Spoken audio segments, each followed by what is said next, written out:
Okay, I think we can go ahead and get started. Well, thank you so much, everyone, for joining us here today. I really appreciate it. My name is Susanna Matthews.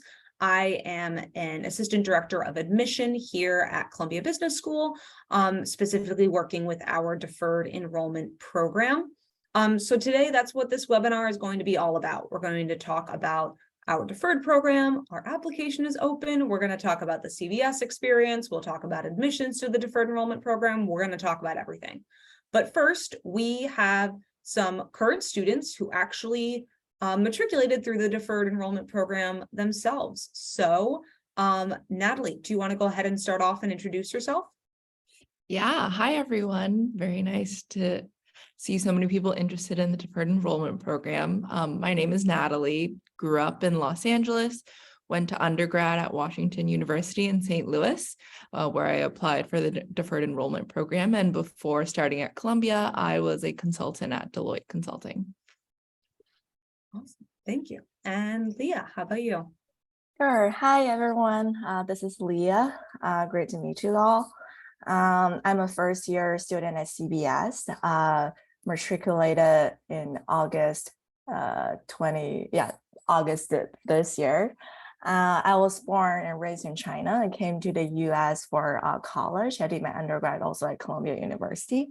After that, I worked in MasterCard and Consulting Division for 3 years before CBS.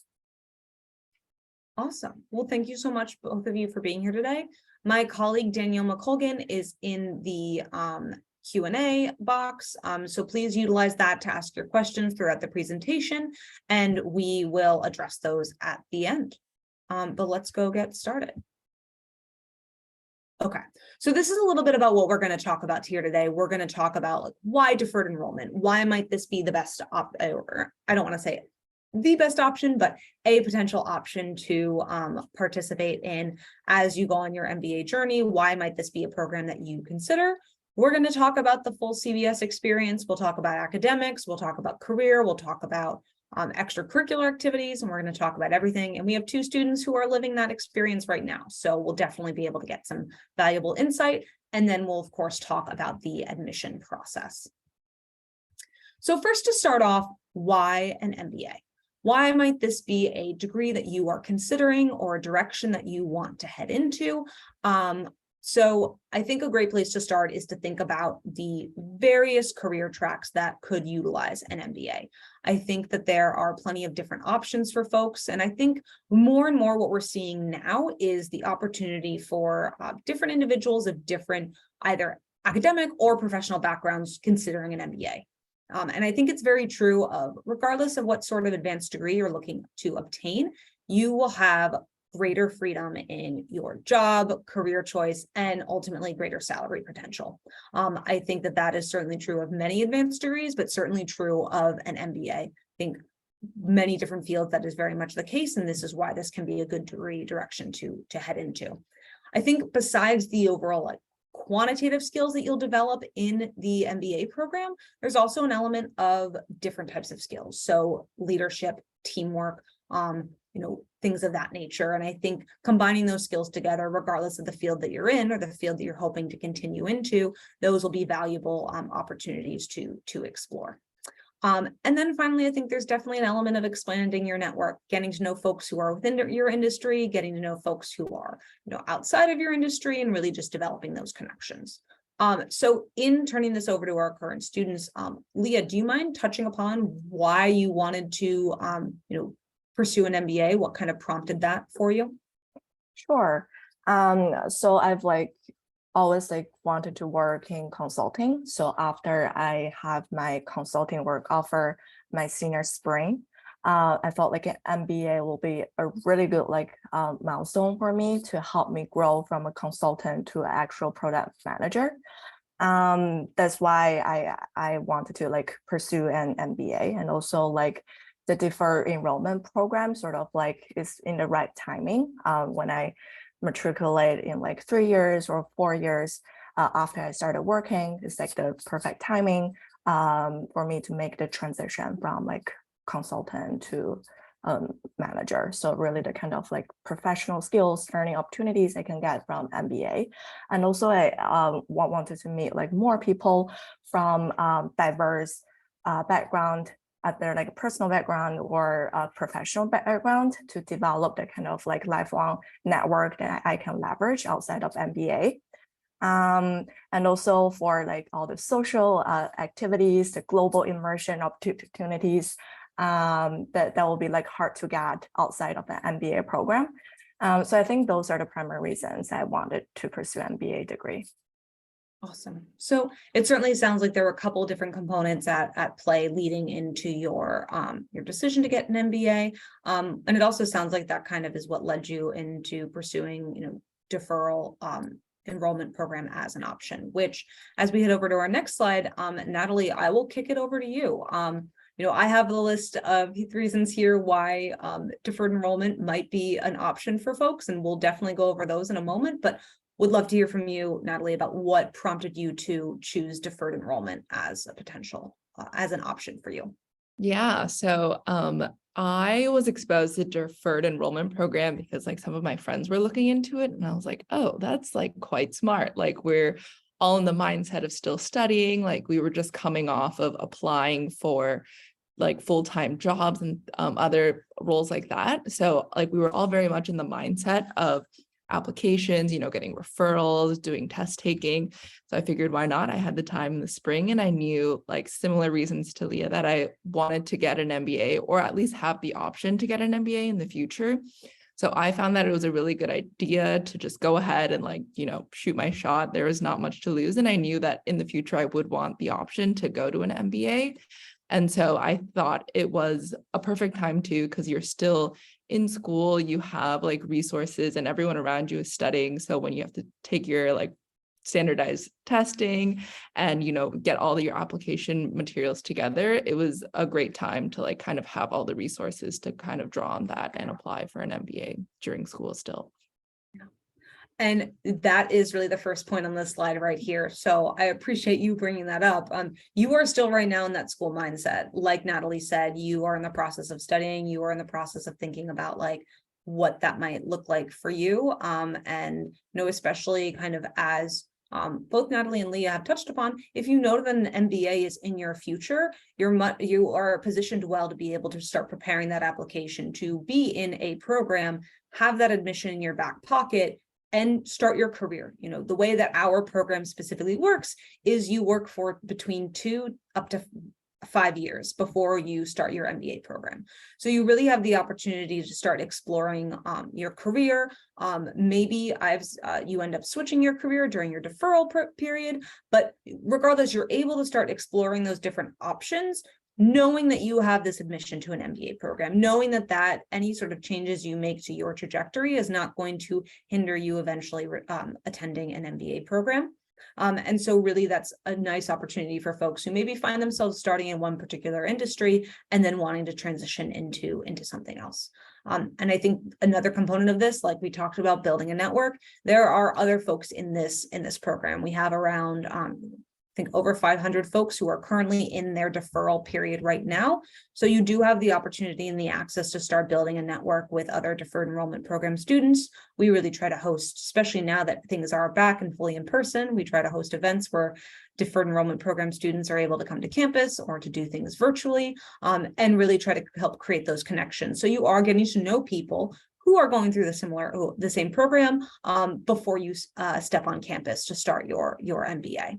And then on a very kind of simplistic note, the application is free. So definitely a nice option to be able to apply when you are thinking about things versus having to pay for an MBA application down the road.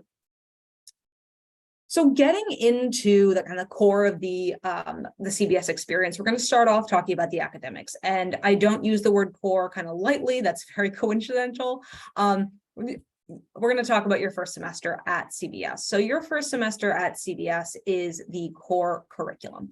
And this is a set amount of courses that you are required to take as a part of your time at CBS. At CBS, we don't have tracks or majors or concentrations or anything like that. Everyone graduates with the same MBA. And we want to make sure that everyone is coming in, getting that same baseline of understanding and really developing, a similar skill set.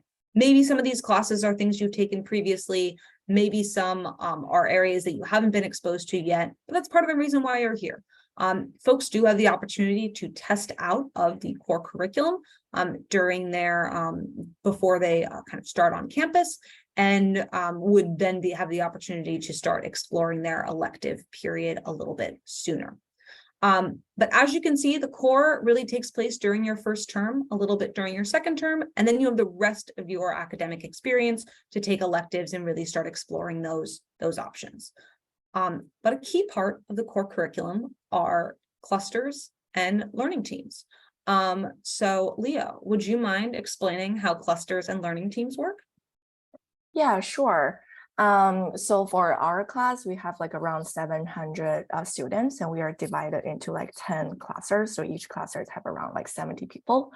So basically you take like all this like core classes, first and second semester with your cluster mates. So you have like the same schedule. And then within a cluster, you're also like divided into different like learning teams made out of like 5 to 6 people. This is like assignment is done by an algorithm to try to like match you with people from like different backgrounds to make sure your learning team is like as diverse as it can. So for half of the assignments in the core classes, you do it together with your learning teammates. So you will like set aside time every week to work on, for example, like a case study for corporate finance. Or some like valuation assignment for foundational valuation or accounting. So this like through this learning experience with your learning team, you get really bonded and close. So I'm like very close with my learning team. So outside of like academic, we also like hang out, have lunch, have dinner together. So I really appreciate. I have also like gained a lot from this like cluster and learning team experience that I'm very grateful for. And you kind of hit the nail on the head right there. I think a lot of folks find their cluster and learning team as a way that they start developing a community when they arrive at CBS. Like Leah said, the idea is that you're exposed to folks of different professional backgrounds, different personal backgrounds. So you really are given the opportunity to learn from your classmates and also help your classmates learn as well. Natalie, did you have a maybe favorite class or experience as a part of the core curriculum? Yeah, I think my favorite class was lead in the preterm. I feel like it's a very nice introduction to business school. So basically what this preterm is like, I think it was a week-long course right before like normal full term, everyone comes to campus, and you take that's your introduction to your learning team, to your cluster as well. And it's more working on leadership skills and also organizational behavior information, which I found very interesting and a nice way to like lay the groundwork for business school, because so many people come to business school with diverse backgrounds and also like with the mindset of leaving business school to be a manager, to be a leader. And I really enjoyed the professor, and it like really sets the stage for like how to engage in a class, how to work with other people, and like getting to know your classmates and your cluster mates on a deeper level as well. Yeah, definitely. And I think that the idea behind the core is building on those skills or helping folks develop new skills that they've had. And I've heard from other folks that lead is definitely a valuable experience as they start to enter the overall their overall CBS, their time at CBS. So in terms of talking a little bit about the faculty that we have available, I think our location in New York really provides us with access to a lot of different faculty and educators who come from a couple different backgrounds. We do have, a set amount of tenure track faculty, folks who are here with CBS consistently, either conducting research or really teaching the same areas of coursework year after year. But then we also, again, our location gives us access to folks who are maybe in an adjunct professor position, who are currently working as a part of a company or running their own business, and really be able to bring their real life expertise into the classroom and to really accentuate that classroom experience as a part of the students' academics or that particular class. Have either of you had a particular professor or someone that you worked with in an academic context that you've particularly enjoyed, or any story that you'd like to share? So I did exempt out of a core class, so I was able to pick up an elective as a first year in my first semester.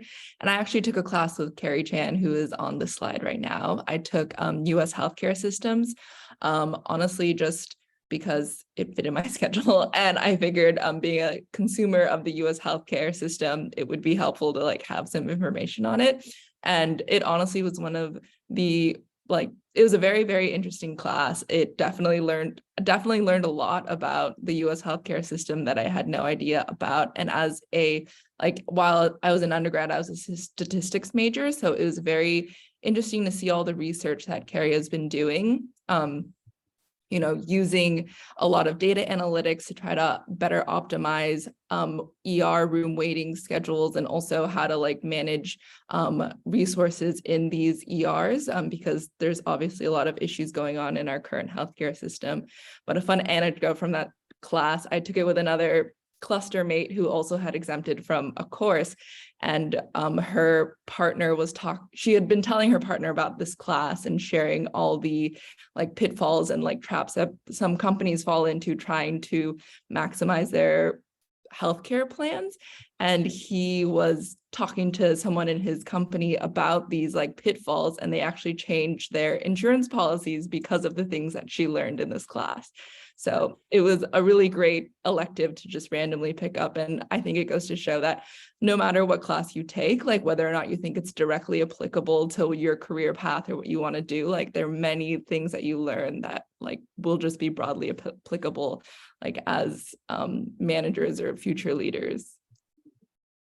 Yeah, I think that really touches upon a good point about the idea of learning for the sake of professionalism and your professional journey, like you talked about management, leadership, or electives that you might take that might directly relate to what you are anticipating heading into post MBA, but also the knowledge of just being an individual. Like you mentioned, the idea of being a consumer of healthcare and how you can gain additional knowledge as an individual as a part of your CBS experience. So even if there isn't that direct career relation, I think there's certainly value in learning things that maybe don't immediately connect in your brain to something else, but will certainly bring important value to you as an individual.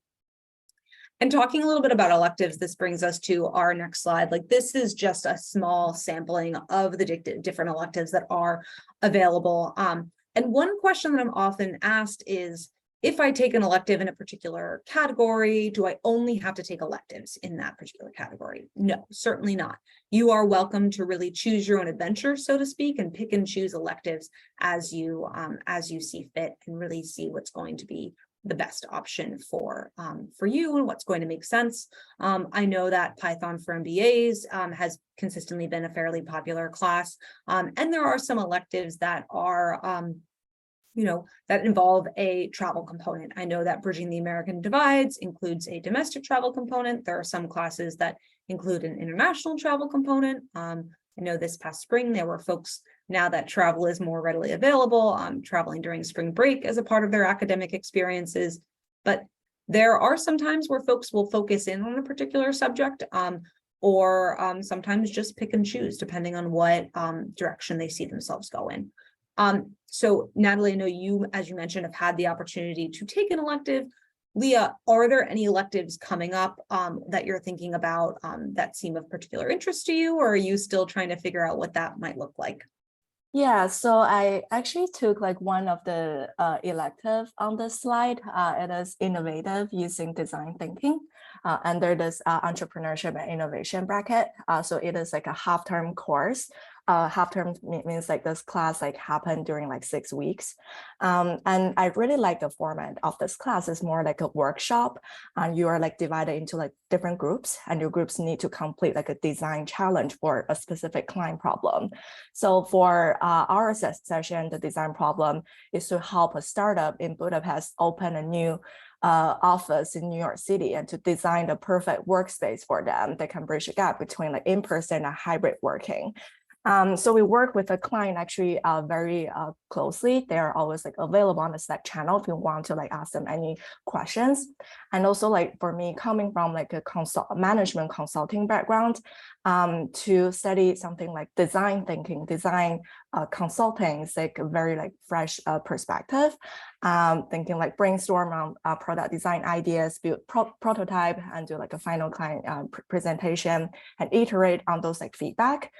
So I really like this like learning experience, and I like how invested the professor or like classmates as well as the client in this like elective course. And I think there are definitely some other electives as I'm like in this like course selection process for the next semester that I want to explore. I really want to take this like blockchain and cryptocurrency related elective, and also I think the business analytics too, which is I think the follow-up to our core business analytics class, sounds like very interesting too. Awesome. So again, kind of speaking to the idea of being able to pick and choose, pursue some things that are related to a particular career, or maybe just of, you know, an interest that you've developed. And that sounds really, really great. I love hearing about the different electives that folks end up choosing. I think it's really a cool part of their academic experience to be able to kind of take ownership of the direction they see themselves headed in. So being a professional program, we of course want to talk about the career support component. Our Career Management Center is kind of the overarching resource available. You are assigned an advisor before you arrive on campus, and you are able to start meeting with that advisor in the months before you arrive on campus. You are welcome to meet with different people within that office, since they all come from different backgrounds and levels of expertise.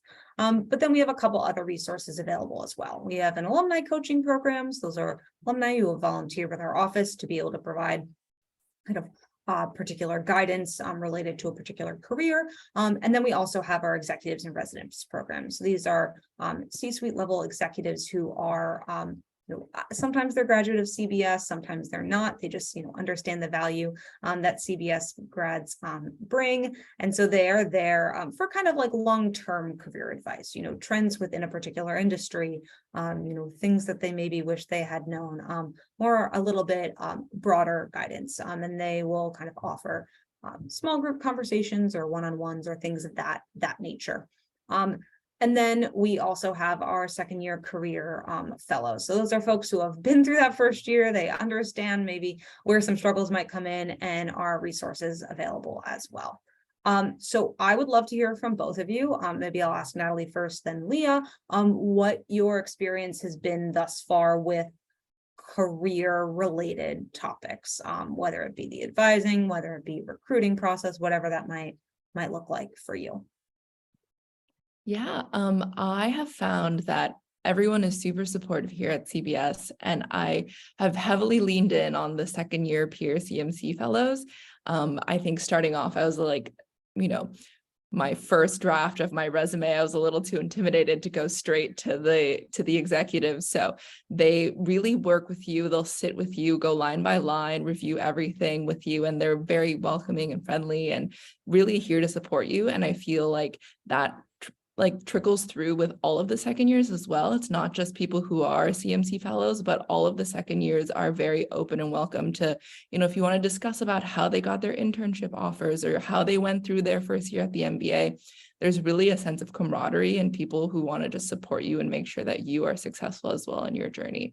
And then also from the more like structured higher level programming, there are the CMC advisors and fellows are very helpful for walking through mock interviews, helping you define your pitch and your story. And there are like dedicated sessions that kind of set up a timeline of like kind of where you should be in your preparation process, which I have found really helpful throughout the recruiting process. Yeah, so I think like my situation is a bit different because I'm like sponsored by my company. So my interaction with like the CMC might be a bit like limited, but I have like used this executive in residence program a lot. So basically you can like schedule one-on-one coffee chat with like really senior executives. I've done a couple of like coffee chats with like Aldrus, who's the executive in like IBM and PepsiCo. So the kind of like questions or conversation we had is not really like recruiting related, but also, but it's like how to build like a career in a large corporation, like hearing like some of his like tips, advices are like really helpful. And also I really like the workshop organized by CMCs, which are really helpful for like international students, no matter you're recruiting or not, like things like how to write a cold email, how to do like coffee chats, how to do like elevator pitch. So there are definitely a lot of like resource that you can leverage no matter what kind of like career path you're trying to pursue. Yeah, so I think that's what I wanted to share. Do either of you know what your plans are for the summer yet? Or is that still coming together? Not to add stress to you all, because I realize that might be a stressful question. I think that's all still coming together. I guess timeline wise, most people doing banking and consulting have their like interviews and hear back in like January, February timeline, and then all other industries is anytime in the spring. Yeah, because I'm like sponsored by my company, MasterCard, so I will do my summer internship with them too. Awesome, very cool. So even though it is kind of a long drawn out process, it certainly sounds like there is different levels of support that people can take advantage of, and then also, different levels of engagement that students can have with the CMC, depending on what they're looking into and what's going to work best for them. So talking a little bit about the fun side of things. So a question that I'm asked frequently is, we're being located in New York. New York is a huge city. How are folks able to start developing community at CBS? We talked about how that comes through the core and the learning teams, but that's on the academic side, that's a little bit of a different experience. But we have a fair amount of organizations, social organizations, professional organizations, affinity groups that folks are able to participate in. This is just a small sampling of the things that are available.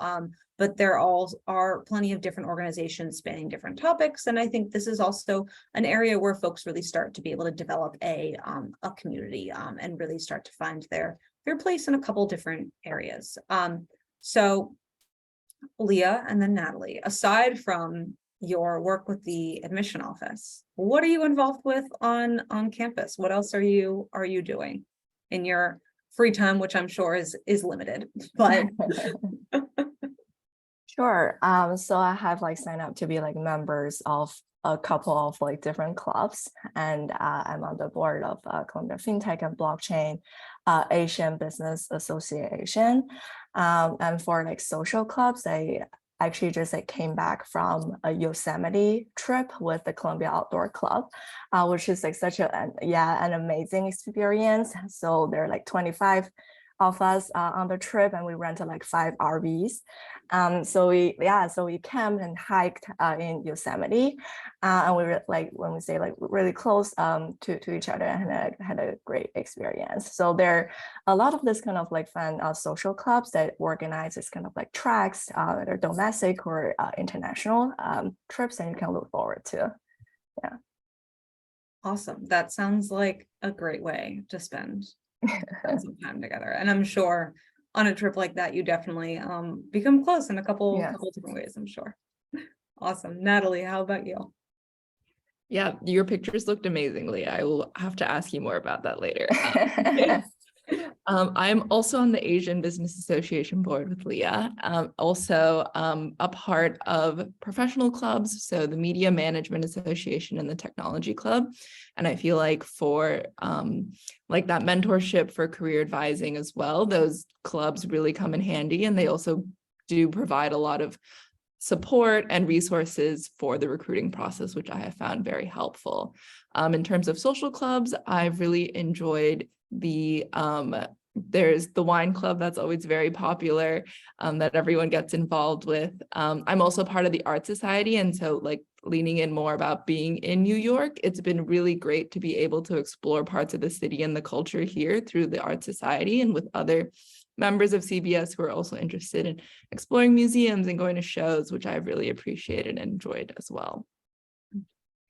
Awesome. Yeah, I definitely think that there are plenty of clubs, Art Society included, about folks that are taking advantage of the location and really able to engage with the broader city around us. And I have to say, I have yet to meet a student who is not in the wine club. That sounds like something that a lot of people are involved with in one capacity or another.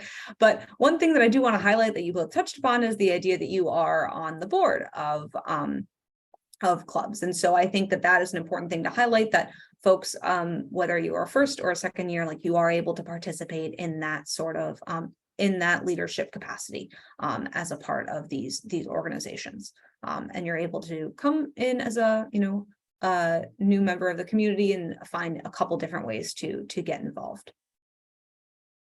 So I'm going to give Natalie and Leah a break for a moment while we talk about some logistical things, and then I will come back to you all with one final question before we head into the Q&A. But we're going to switch gears and talk about the admission process. So who should apply? Who is eligible for deferred enrollment? Students who are graduating in the current academic year from a bachelor's degree program. On our website, we have more details in terms of what time frame is considered this current academic year. So you can look that up. And then also full-time graduate students who entered into a master's program right after they earned their bachelor's degree are also eligible for the deferred enrollment program.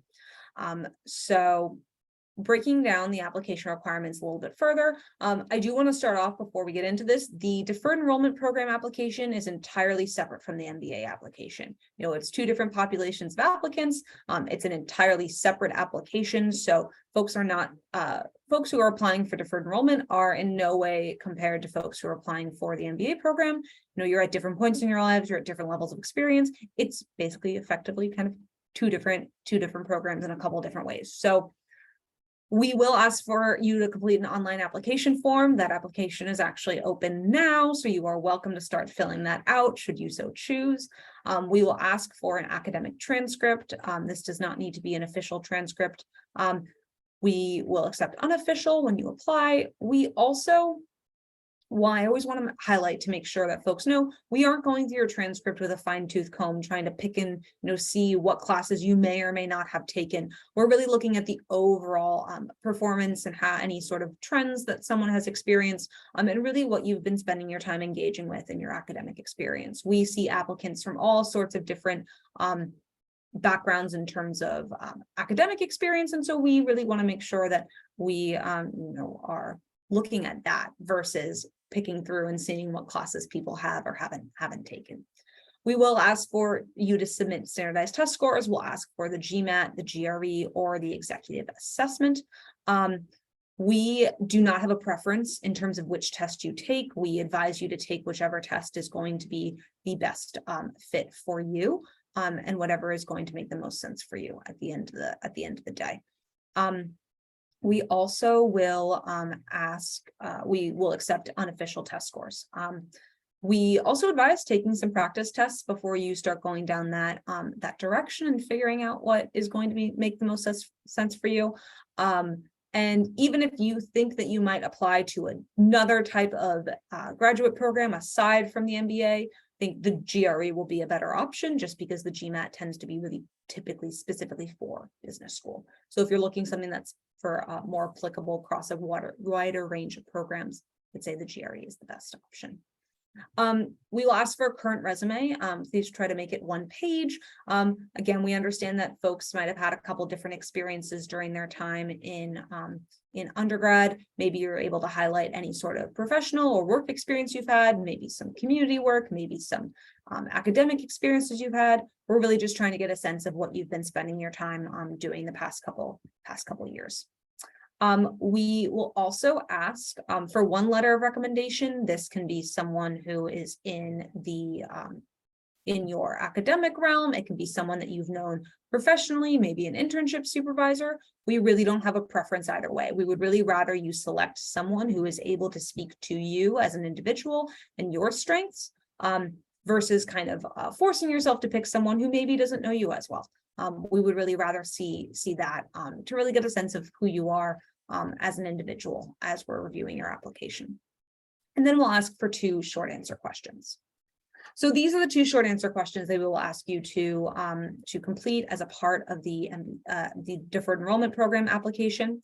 I do recognize they are very short. 300 words is not very much space at all. So I think it's definitely important to be focused when you're answering these questions. So looking into these questions a little bit further, the first one being, why are you interested in obtaining a Columbia MBA in the future?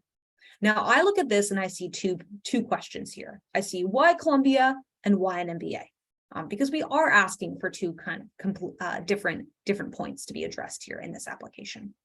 I think where some students tend to fall a little bit flat is the why the MBA application, or that question, excuse me. Why folks are really able to articulate why Columbia. I think that's definitely easy to be able to kind of gain that understanding of why we might be a good spot for you. But really where folks tend to sometimes not complete the question is being able to articulate why they want an MBA. Your reasoning may change. We don't expect you to know your path for the next, 10, 15, 20 years of your life, but knowing why this degree might ultimately be helpful for you and your career journey is really going to be kind of the key point here, and really something that we want to be able to gain an understanding about.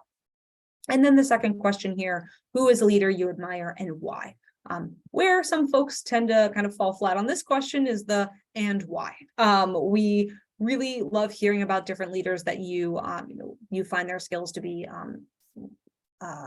valuable or admirable, but the and why piece is definitely an important part of that. This does not have to be a leader in the business realm. This could be anyone. I've seen people write about political leaders or folks in pop culture. I've seen people write about people who are in their community or people they know personally, whatever that might look like for you. We don't have a preference. We would really rather get a sense of who you are and the things that you value versus anything else. So even though our application is open now, our final deadline to apply is April 15th. Our process is not rolling. So even if you applied next week, your application would not be reviewed until April 15th. This is that's the final deadline for you to be able to submit. After April 15th, we do start reviewing applications and moving to the next step on a rolling basis, which is a little bit confusing. But basically, after we pass the April 15th mark, as we're reviewing applications, we are either inviting folks to interview or informing folks that they have been denied from the program. If you are invited to interview, you will interview with either a current student or a member of the admission office. You do not get to pick which one, but those are the folks who will be conducting interviews. If you are denied from the program, you are able to apply later directly into the MBA program. We are seeing folks now who are, even if they were not admitted to the Deferred Enrollment Program, they are now applying to the MBA program and successfully being admitted. So sometimes it's just a little bit of someone gaining some additional experience or additional knowledge about why they want an MBA, and that makes them more competitive down the line. After someone is invited to interview, we then give ourselves 2 weeks to render a decision. And then once we arrive at a decision, we'll give you 2 weeks to respond to see if you will accept your offer of admission. By May 15th, everyone will have been notified about next steps. By May 15th, everyone will have heard if they will be invited to interview or if they have been denied from the program. So that gives you a time frame on what that might look like for you. But depending on when your application is reviewed, the process will look different for you than it may be for someone else who is applying. This is just some general information about how the program works. So we ask you to accept your offer admission and then give a $500 tuition deposit within 2 weeks of being admitted to Columbia Business School. That is what we asked you to kind of reserve your spot in the program.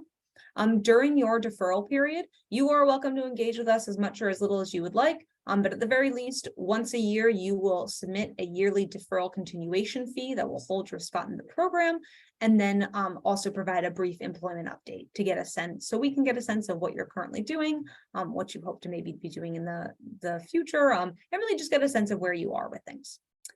For folks who are seniors, you would be able to matriculate anywhere from in 2025 up to 2028. And we do have 2 different terms of entry. We do have an August entry term and a January entry option. So you're welcome to matriculate in either one of those options. Any need-based scholarship or merit fellowship information will be provided the year that you matriculate. Your situation could change from the time that you are admitted to the time that you matriculate. So that is whichever year you decide to matriculate, that is when you will be provided with information on those components. So now we're going to open it up to Q&A. And before we do that, I want to ask Natalie and Leah one final question. Why Columbia? What made you think that Columbia was going to be the best option for you? And what ultimately made you choose to go with CBS at the end of the day?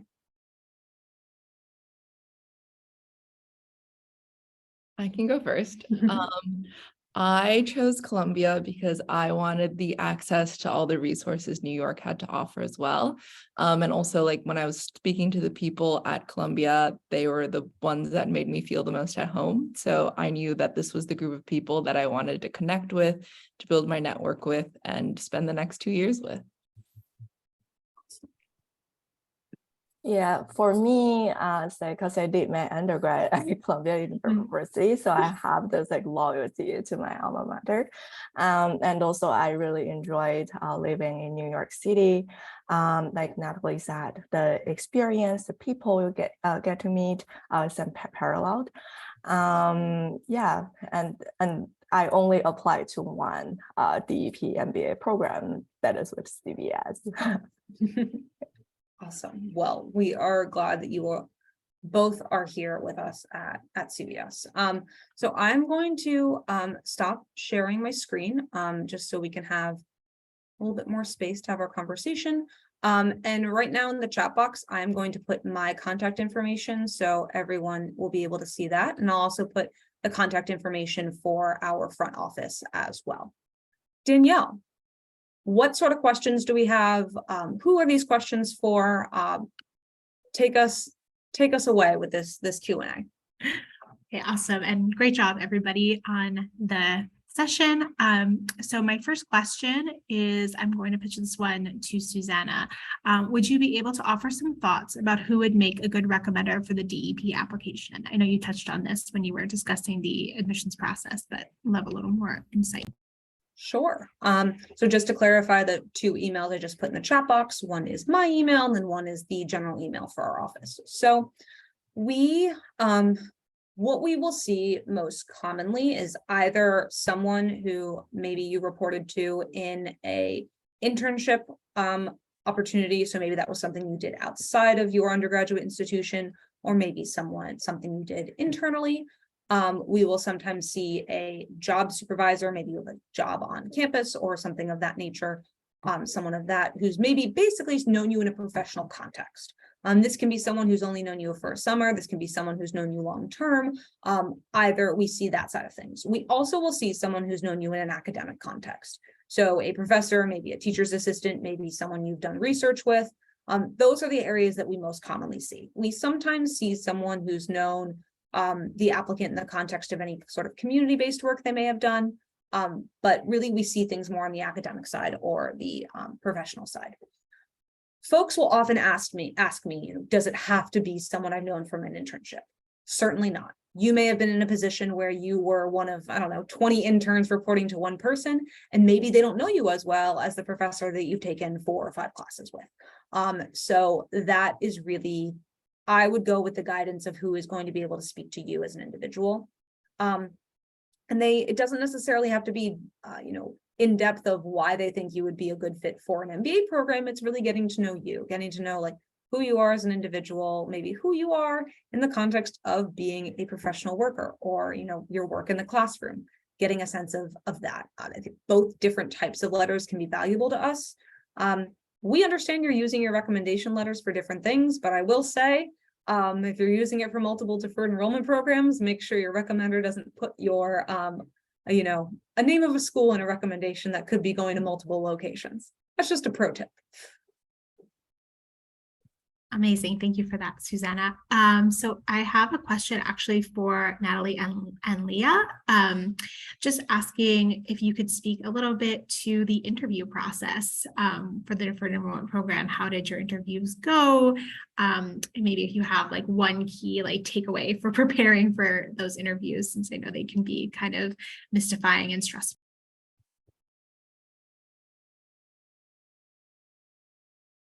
Yeah, thinking about my interview process, which I think happened like four years ago. So the memory is getting a bit vague. But I remember it's a relatively short and stress-free one.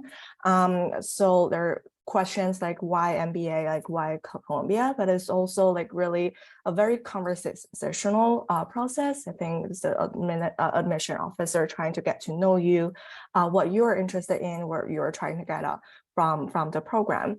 And since by the time you did an interview, you probably don't have any work experience. So I think they didn't ask a lot of questions on your career goals, but it's mostly trying to get to know you.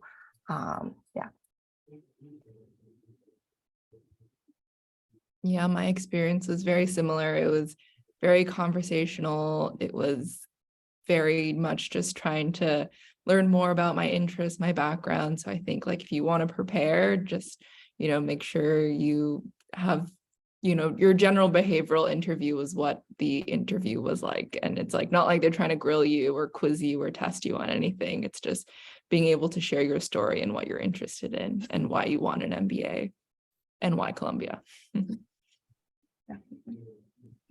Great, thank you both so much.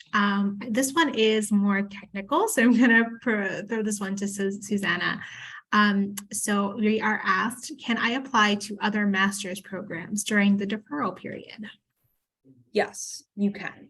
The one component that you must be aware of is you must have a minimum of 2 years of professional work experience before you matriculate to CBS, at minimum. So depending on the timing of the length of your program and when you intend on going to business school, we ask that you take that into account when you are planning to maybe go to a different master's program. Your time spent in the master's program does not count as professional work experience. Great, thank you, Susanna. So another question about GPA and just how it plays a role in the decision-making process, a couple of questions about this. But basically this question asks, how important is college GPA in the grand scheme of things while applying to the CBS Deferred Enrollment Program? And this person is an international student, but it'd be great if you could just answer in general to all students applying as well. Sure, so the GPA is just one part of the puzzle. Maybe shouldn't say puzzle, but one part of the story. And so that we do not just highlight a GPA while we're reviewing applications. It's not as though as we're looking through things, if we see one particular kind of GPA, we're like, oh, that's it, we're done here. On our website, you'll get, we have a kind of outline of the deferred enrollment program class profile, you'll get a sense of the range that we're working with. But we are looking at in the context of the broader application. There is an additional essay that you're able to include. So maybe if you had a drop in GPA for whatever reason, you are able to include some information about what that reasoning is.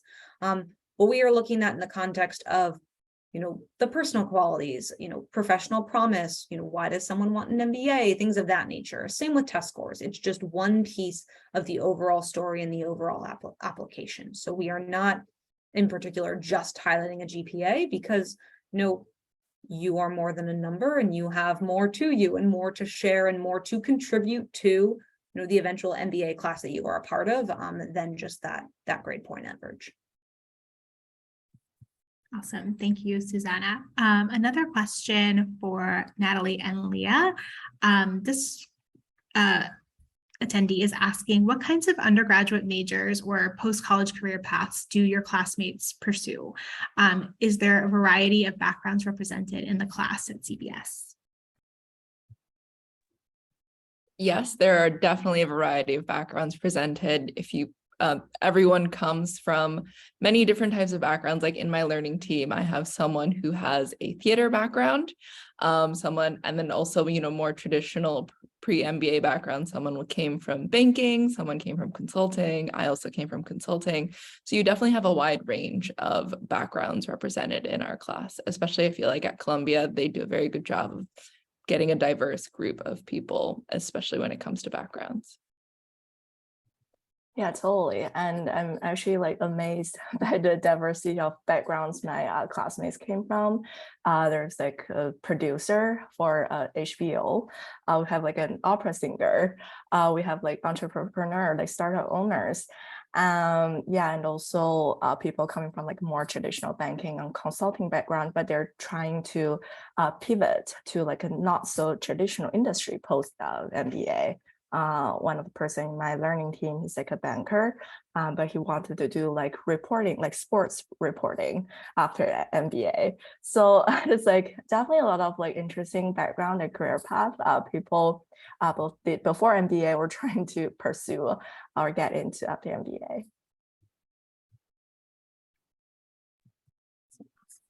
Danielle, I think we have time for maybe one more, and then we might have to sign off here. Okay, so I'm trying to pick the most broad one that can apply to most people. Let's see. So this is a question again for Natalie and Leah. What did you envision your long-term career goals were when you applied in undergrad? And has it changed at all during your deferral period and now being at CBS, or do you feel like it's mostly stayed the same?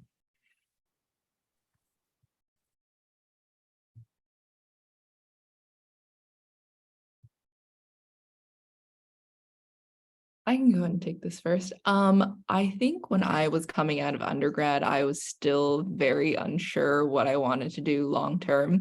I think going into consulting, I also had the lens of knowing that it was an opportunity to see a lot of different industries, get a lot of different types of work experience, but still wasn't, a definitive career path that I knew I wanted to go down. And I think the nice thing about coming to the MBA is it also still is an opportunity to explore different opportunities and see what path you want to go down. I knew post MBA I would want to be in a management role, but didn't know what kind. And that's very broad, you can be a manager anywhere. So I think now going forward, I know I want to be in the tech industry and work at a smaller company. And I think that being at an MBA has opened a lot of doors and opened my eyes to a lot of different opportunities that I didn't think about when I was still an undergrad. Yeah, agreed. I think after coming to the MBA, it really sort of broadened my horizon. I said view my the long-term career path I wanted to pursue. So similar to Natalie, I came from a consulting background where we're more, mostly generalist, working on project-based stuff. But after meeting people from different industries in the MBA, people doing different type of roles within an organization, I wanted to specialize and focus in one sector. It's more fintech related. I'm not sure if I will be a product manager in fintech or doing like more strategy related roles, but that's like something I wanted to focus on post MBA.